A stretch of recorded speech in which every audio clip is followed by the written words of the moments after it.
Վեցերորդ պատվիրանը ասում է. սպանություն մի գործիր։ Առաջին հայացքից թվում է, թե այս պատվիրանը վերաբերվում է միայն մարդու կյանքը խլելուն։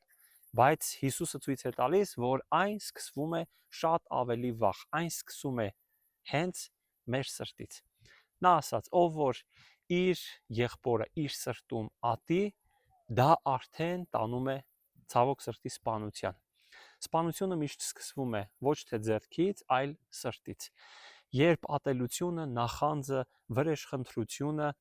չներելը տեղ են գտնում մեր սրտում եւ դա կամաց տանում է սպանության։ Վեցերորդ պատվիրանը մեզ կոչ է անում ոչ միայն չխլել կյանք, այլ նաեւ պահպանել այն կյանքը, որը Աստված տվել է յուրաքանչյուրին։ Լինել այն մարդը, ով քաջալերում, օգնում, ներում է եւ սեր է բերում յուրաքանչյուր մարդուն։ Սիրելի ընկեր, իմ հարցն է այսօր ուղղված քեզ։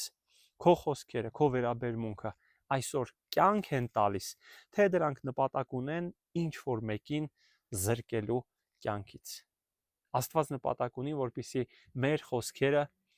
այսօր կյանքի աղբյուր լինեն։ Ես Հովսեփ Սահակյանն եմ 7-րդ օրվա Ադվենտիստների եկեղեցու հովիվ։ Եթե ձեզ դուր եկավ այս տեսանյութը, կարող եք բաժանորդագրվել իմ ալիքին, հավանել այս տեսանյութը եւ կիսվել այն ձեր ընկերների հետ։